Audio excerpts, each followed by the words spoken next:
live right here at the Marquee show in Schaumburg, Hyatt Regency, Roots of Chicago podcast. And we have a very interesting guest, along with my brother Charles as well. I cannot forget him. We have a Yeah, I generally don't. But we have a very interesting guest today. I'm not going to destroy his name. I want him to introduce because we have questions. Please, brother, introduce yourself and what it is that you do. Well, my name is Roberto Villegas. I'm originally born in Ecuador. Uh, Most of my life here in Chicago. My DJ name, DJ Rocco Mix, and my latest journey was Pink Noise. I started a DJ company about 14 years now.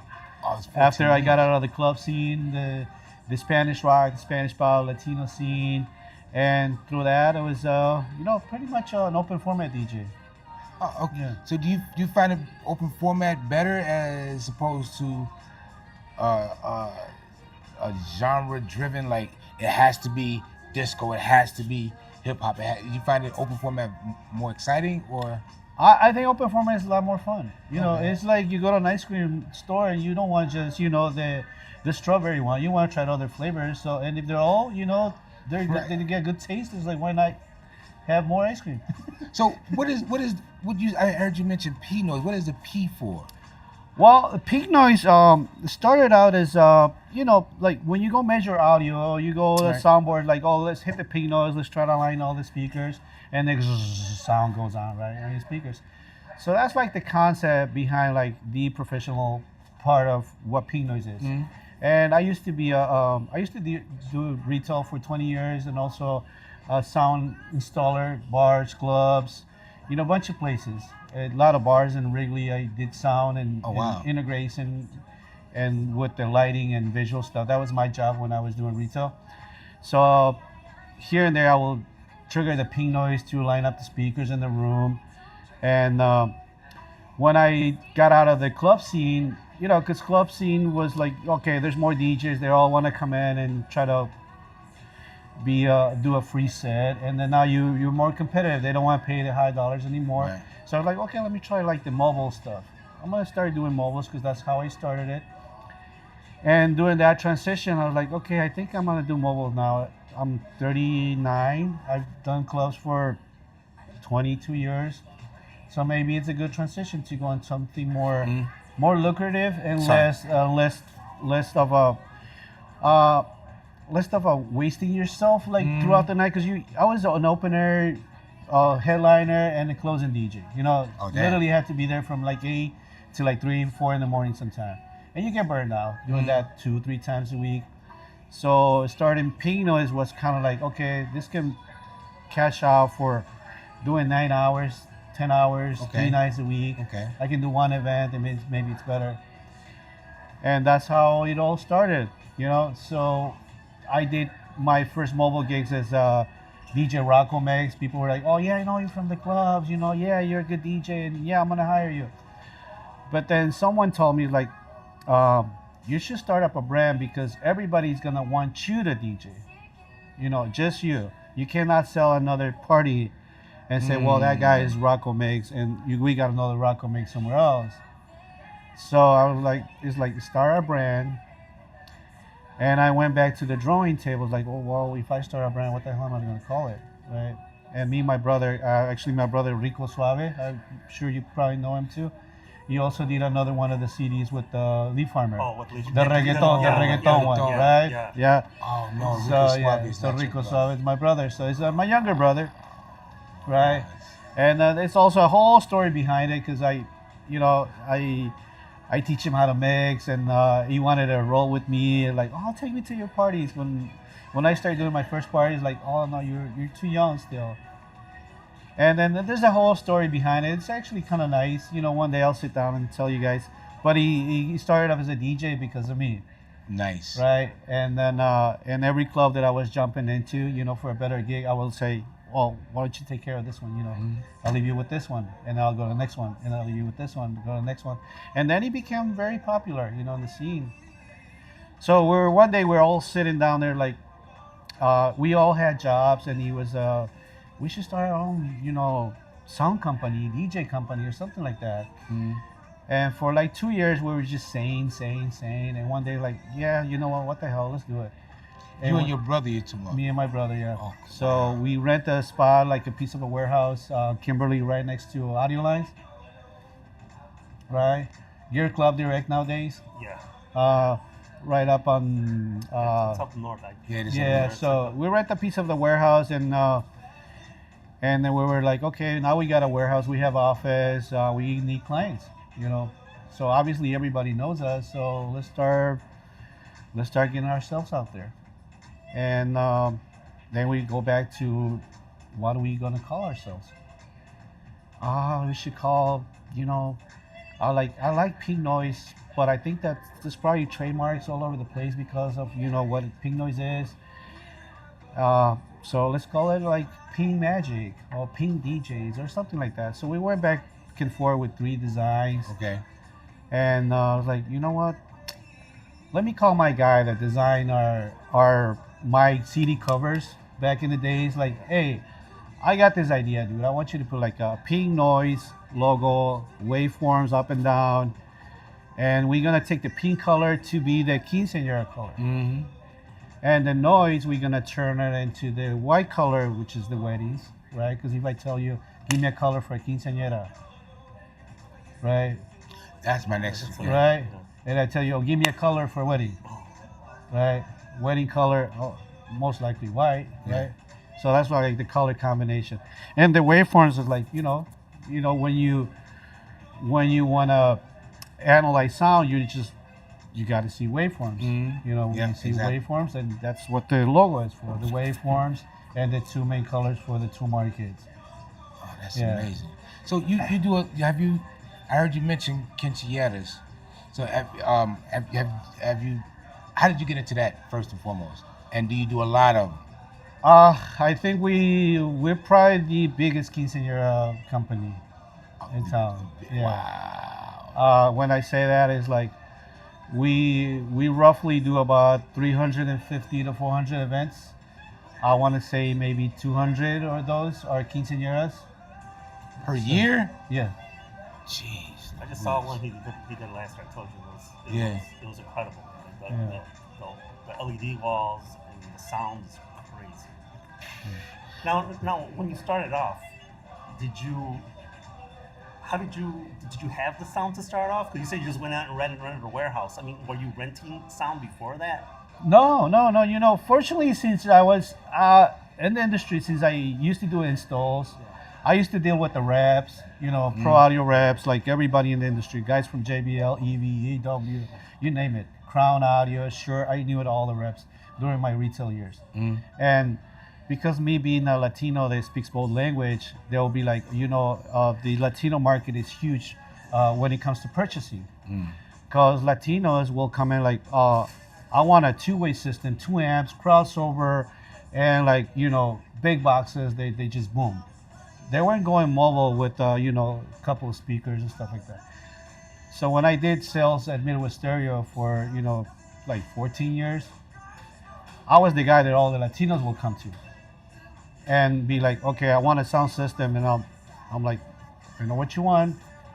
Crez audio amps, Crown amps, huge JBLs or EV speakers, you know, and sell them, you know, a whole stack of systems. I will rack those up, put screws on it, tune the systems, give them the cables, sell like $10,000 right off the bat. So because I had all that background, all that knowledge, I was connected with all the reps.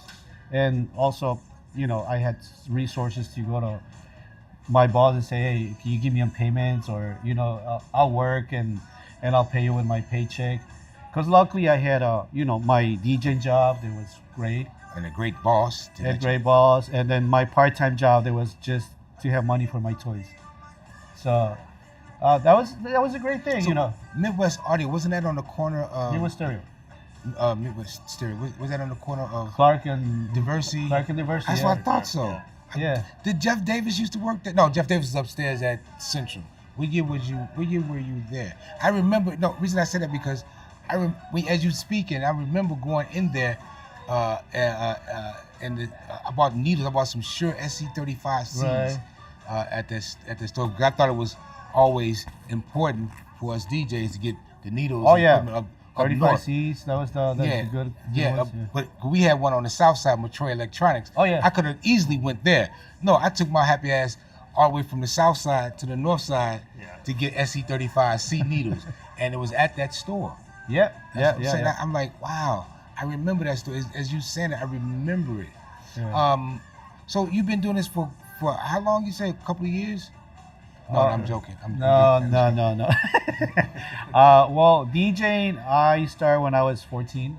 Right? Okay. That was like literally my starting point. You know, just messing around with a realistic mixer, tape deck, and bell-driven turntable. And then when I turned 16, you know, I was like, I told my mom, like, I don't think I want to go to school no more. I want to be a DJ. And my mom went crazy, like, you cannot be like wasting your life being a DJ. And then after that, I started getting paid, you know, getting little friends, and they throw me out some change. Oh yeah, come DJ, because you got the turntables, you got a few records, and come DJ, and we'll give you, you know, enough to buy another record. Right? That's generally how it happens. Yeah, so I started off like that. A year and a half went by, and now I started getting more gigs. I convinced my aunt to help me buy a pair of speakers and a couple of disco lights, so I could charge more. Because my mom was like, "No, I'm not buying you shit. You cannot waste your life being a DJ. You got to go to school. You got to be somebody in life, like you know, have a Doctor, career." lawyer, and yeah. And then I convinced my aunt. She's like, "Okay, I'm gonna help you buy this stuff, but first we're gonna pay, and after that we'll talk about, you know, me getting a little cut." Which was, okay, Of course, fine, that's know? business. Yeah, I was like, okay, that's fine, you know. So start booking gigs, Wait, your aunt stopped booking gigs for you? I started booking gigs, Oh, yeah. he booked. Yeah. Oh, I just said I started booking gigs, and Get the people. hustle on, dude. Everybody said it earlier. Get the hustle. You know, That's we right, told they did. people to say, Yeah, you know, get the so, hustle and- in this industry. And then Facts. suddenly I started getting gigs, paid off that pair of speakers, paid off those lights, and I want to get some more. But then reinvested on records.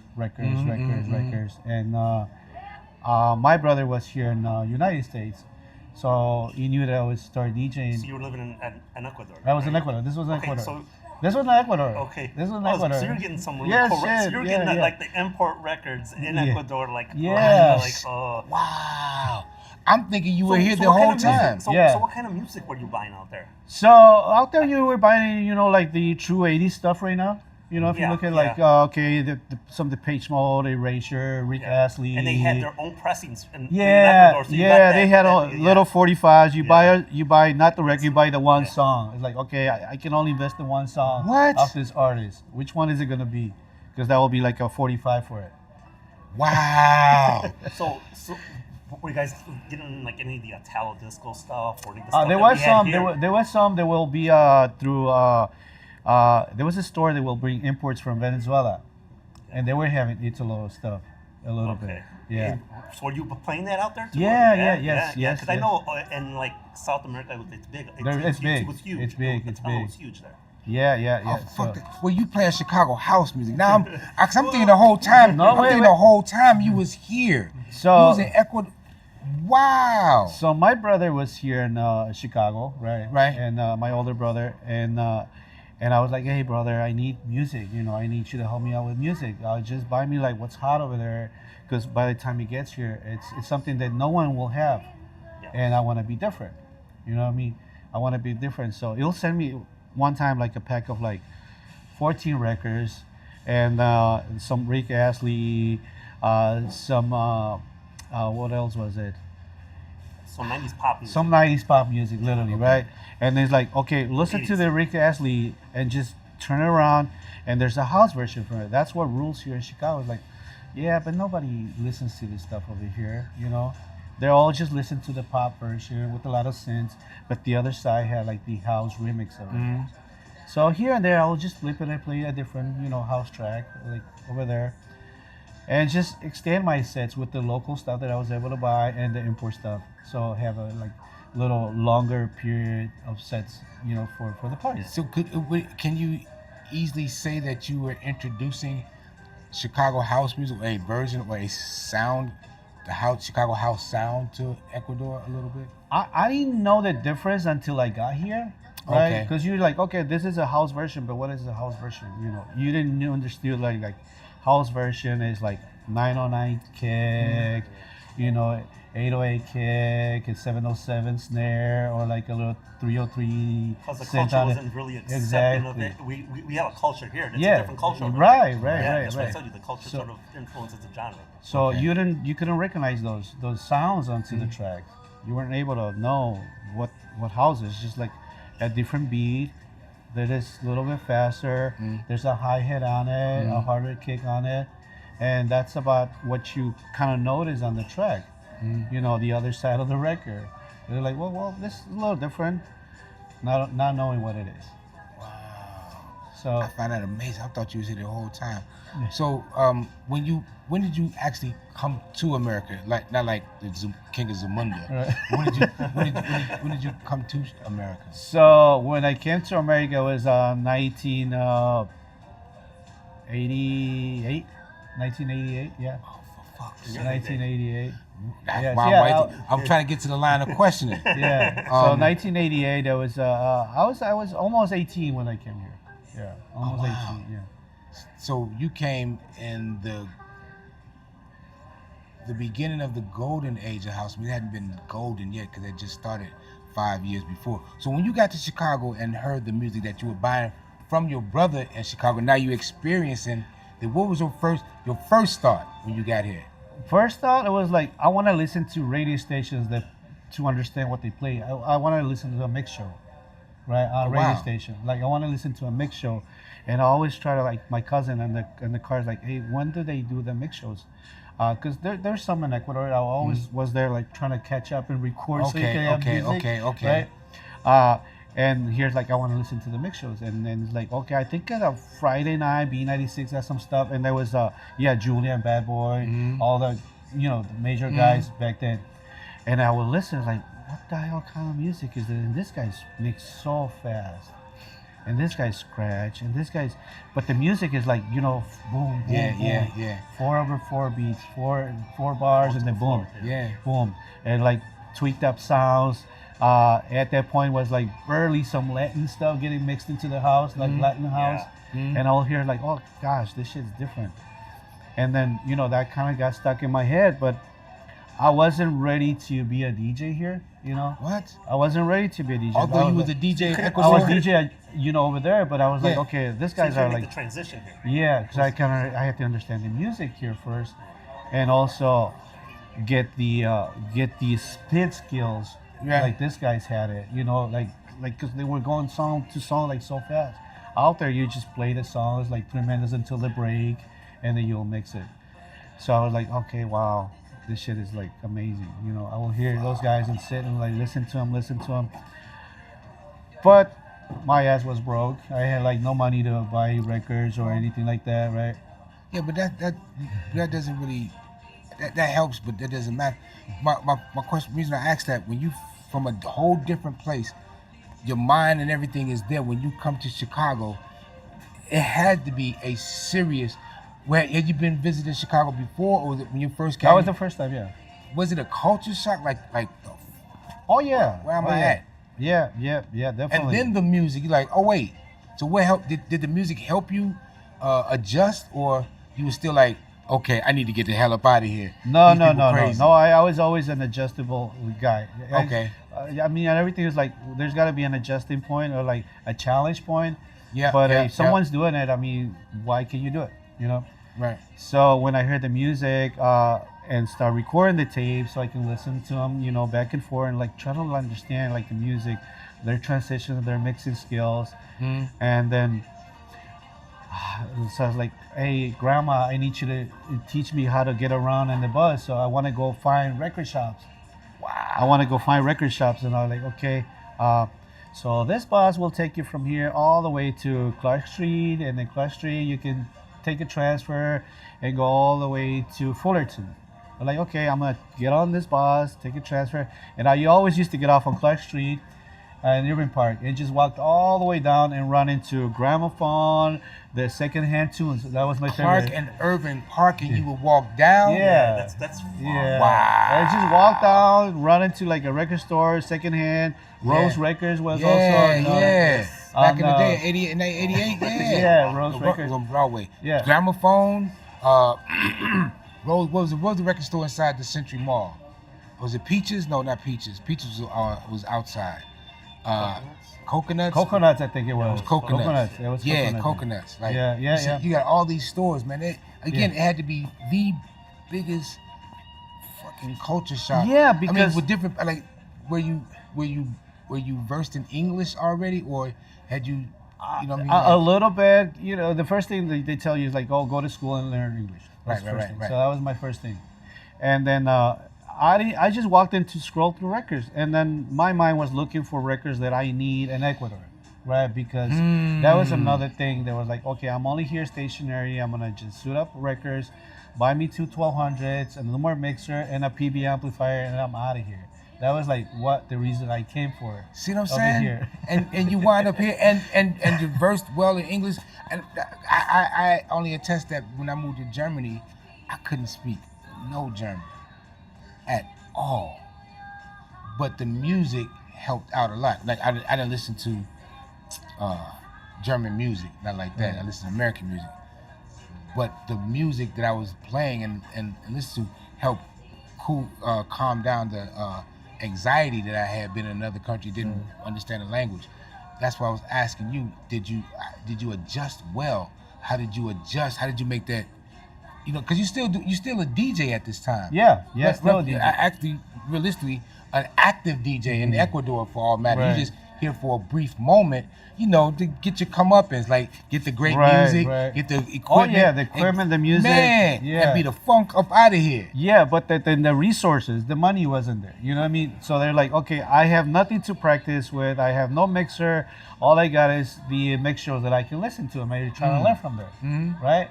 But then, you know, whatever little money I make, I will go to the secondhand record store and just find like all records. Oh, there's our 99 cents. Look at that. I can send this shit to Ecuador and make $10 out of this. You know what I mean? Yeah. So I always used to go through all shit and just come out with like, you know, $10 worth of it. And then I'm like, okay, then wait till someone's going to Ecuador, and I will send my brother like a pack of 30 records and say, you know what? This Prince record in Ecuador is like $50. I found it for like $1. So I go to the guys that I used to buy music from and just sell them for 25. They'll still make profit, right? Fuck yeah. So I kind of started like a little hustle, and I will send the music to Rico Suave, my brother, because I left him all the equipment and everything, some of the gigs that were like I had to comply already before I came. I said, well, we got a couple clients, you got to finish it up, you know, and I'm going to keep sending you records because in a year I'll come back and with, you know, the year, and then this shit is going to be better. So I keep sending the records, keep sending, you know, pack of records, and they were making money. And my excitement was like, okay, they got the records, I got the music over there, I got my copy and the copy that they can sell. Yeah, that's, you know? So when that was happening, I almost forgot my question. So while that was happening, did you ever think that you would build a company based just like to me it sounded like you came to Chicago on a whim and funked around and found out and stayed. Now you got this company. Was all that energy put into as you were grinding and hustling? Was that the same energy you put behind in forming a company with your brother Pink Noise? Because how my brother Charles explained, like, and Rick explained, like, you the man. you the man. So as I'm listening to you, right, and thinking that, listening to your journey from there to here, and there's adversities along. We don't have to get through all the adversities, but to build this company based on you coming here, finding out what's going on, and say, okay, this is what I want to do. Now you the man. You know, you have this great company. You the man. Did all that play a part in you building your company? I think it definitely does, because you know, throughout, you know, stage of your life, you go through, you know, okay, I'm a DJ, I'm a good DJ, I'm a recognized DJ, I'm profiting out of being a DJ, and then you got your family. You know, you have finally able to pay a mortgage by DJing, get a house by DJing, get a nice car by DJing, put your kids through college being a DJ. So all those are like big accomplishments. They're like you're like, okay, DJ worked for my life. So in every aspect of it, it's like he has done great things for me. So why just not have their energy throughout like every stage? Yeah. So when we got to the part of the company, it's like, well, we know how to do all this shit. It's like we got to put that energy back in there and just make it happen. And now the company, keeps adjusting, keeps getting bigger. It gets harder. You get older. You can't carry shit like you used to. But now you're like, okay, let's try to keep going. Let's just keep the energy. Like I still DJ every single weekend, and I give my best to my clients. Every single weekend, and everyone's like, okay, you're like a history guy. I want you as a DJ. Yes, but I can only be one event. That doesn't mean I don't want your event. But I have my DJs that I created with not created, but they follow a pattern that I want in the company, right? This is how we work. My DJs get adjusted to it, and when they go out and perform, a lot of people are like, damn, they sound just like you, or they're even better than you. And that's what I will look for in the company. Right. To be better than me, perform better than me, have, better, faster setups, same layouts and all that. So I try to make him as much as a copy of myself. Okay. Yeah. Not to say, well, I'm better than you. It's just like, you're going to be representing me. So why not try to, be like similar flavor to the other clients.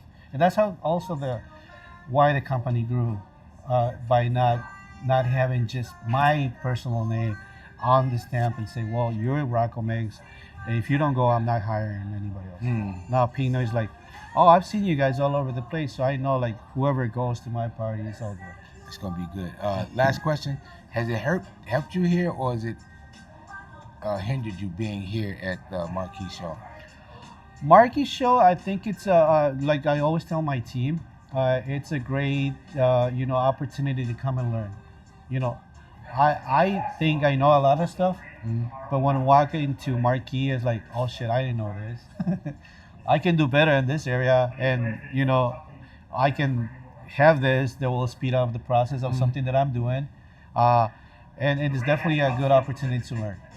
Like I was saying, Keith, I think this should be a Hispanic version. That maybe it will bring more of the. I don't know Espanol, Papa. No, I'm saying maybe there's like to get more of our own people to involve into it, because they're a huge market. A lot of them they need to also learn. They also need to be educated on the business.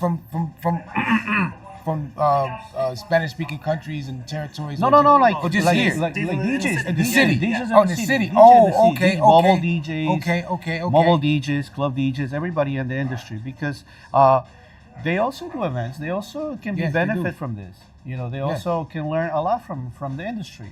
Because we're in the lap of like industry changing so much from what it used to be 10 years ago. Yes. With technology, with music, with AI nowadays, with venues. There's not even clubs. There's not even clubs anymore. Yeah. There's lounges now. And small bars. Yeah. So it's changing a lot. Yeah, it's completely different. Oh, man, Yeah. brother, I'm good. I thank you.